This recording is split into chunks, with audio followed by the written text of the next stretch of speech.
নমস্কার, আপনারা দেখছেন দেশের সময়। এই মুহূর্তের ওয়েদারের আপডেট জানাতে আপনাদের সঙ্গে রয়েছে আমি অর্পিতা। সপ্তাহের প্রথম দিন থেকে অর্থাৎ সোমবার থেকে ঝোড়ো ব্যাটিং শুরু করেছে শীত। এই দিন কলকাতার সর্বনিম্ন তাপমাত্রা ছিল 12.1 ডিগ্রি সেলসিয়াস। ফলে প্রশ্ন আসছে যে এ রাজ্যে শীতের কি ফের ভূকুটি নাকি আবহাওয়ার ফের পরিবর্তন হতে পারে, কি বলছে আলিপুর হাওয়া অফিস। আজ মঙ্গলবার এই মৌসুমের সব থেকে শীতলতম দিন হলো কলকাতার। আজ কলকাতার সর্বনিম্ন তাপমাত্রা হলো 11.8 ডিগ্রি সেলসিয়াস, যা স্বাভাবিকের থেকে 2 ডিগ্রি কম। অন্যদিকে উত্তরবঙ্গ এবং পশ্চিমের জেলাগুলির তাপমাত্রা আরো কম। আগামী বেশ কয়েকদিনের তাপমাত্রা এমনই ওঠানামা করবে বলে জানাচ্ছে আলিপুর হাওয়া অফিস। তবে বুধবার থেকে দক্ষিণবঙ্গের সব জেলাগুলিতে বৃষ্টিপাতের সম্ভাবনা রয়েছে। আজ দমদমের সর্বনিম্ন তাপমাত্রা রয়েছে 10 ডিগ্রি সেলসিয়াস। উত্তরবঙ্গের 2 জেলা কালিম্পং এবং দার্জিলিং এ শনিবার পর্যন্ত বৃষ্টিপাতের সম্ভাবনা রয়েছে। বৃহস্পতিবারের মধ্যে তুষারপাতের সম্ভাবনাও রয়েছে।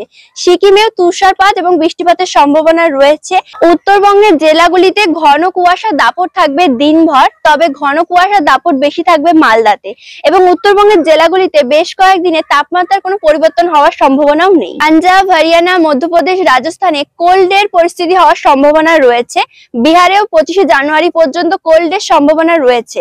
উত্তর পশ্চিম ভারতের লাদাখ, জম্মু কাশ্মীর সহ উঁচু পার্বত্য এলাকায় তুষারপাত সহ বৃষ্টিপাতের সম্ভাবনাও রয়েছে। ওয়েদারের সমস্ত আপডেট জানতে দেখতে থাকুন দেশের সময়।